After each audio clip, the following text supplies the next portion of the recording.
আপনি অত্যন্ত চমৎকারভাবে অভিমান শব্দটির ব্যবচ্ছেদ করেছেন। আসলে অভিমান তো কেবল রাগ নয়, এটি হলো ভালোবাসার একটা দাবি, যেখানে অধিকার আছে বলেই আমরা কষ্ট পাই। আপনার প্রশ্নের উত্তরে বলি, আমার মনে হয় সম্পর্কের এই ইমোশনাল রিসেট বা মানবিমান থাকাটা কেবল জরুরিই নয়, বরং এটি সম্পর্কের সজীবতার লক্ষণ। একটানা মসৃণ পথ চলার চেয়ে মাঝে মাঝে ছোট ছোট চড়াই উতরাই থাকলে গন্তব্যের প্রতি মায়া বাড়ে।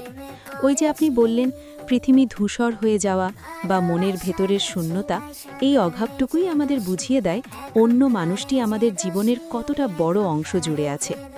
আপনার সেই বৃষ্টি ভেজা বিকেলের স্মৃতি এবং প্রিয়া ও অর্ণবের রেশ ধরে আমি একটি ছোট্ট নাটকের দৃশ্য সাজালাম।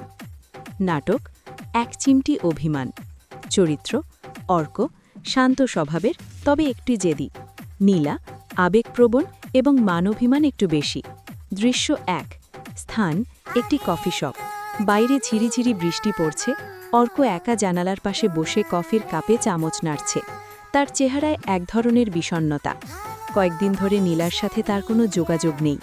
অর্ক ফোনটা বের করে একবার দেখল, তারপর দীর্ঘশ্বাস ফেলে আবার টেবিলে রাখল।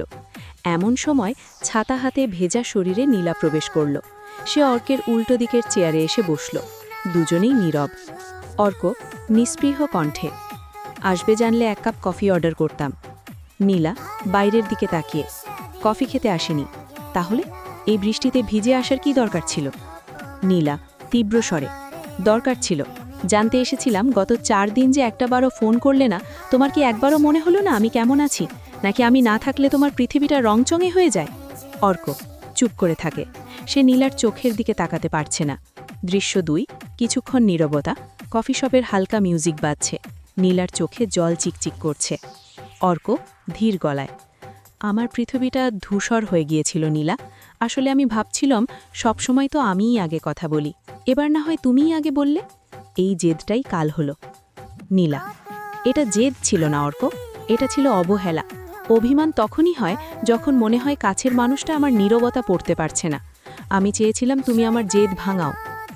অর্ক নীলার হাতটা টেবিলের ওপর আলতো করে ধরে, ভুল হয়ে গেছে। আসলে অভিমান যে ভালোবাসার একটা বড় অংশ, সেটা এই কয়েকদিনের শূন্যতা না থাকলে বুঝতাম না। তোমার ওই 1 চিমটি অভিমান আমাকে বুঝিয়ে দিল আমি তোমাকে ছাড়া কতটা একা। নীলা চোখের জল মুছে মৃদু হেসে, আর কখনো এমন ইমোশনাল রিসেট করতে যেও না যেন, আমার সহ্য ক্ষমতা খুব কম। অর্ক হেসে, ঠিক আছে, চলো এবার 1 কাপ কফি শেয়ার করি। বৃষ্টির দিনে অভিমান ভাঙানোর জন্য 1 কাপ কফি আর তোমার হাসি, এর চেয়ে ভালো আর কিছু হতে পারে না। দুজনে হাসে। বাইরের বৃষ্টি যেন এখন আর বিষণ্ণ মনে হচ্ছে না, বরং চারপাশটা সজীব লাগছে। পর্দা না।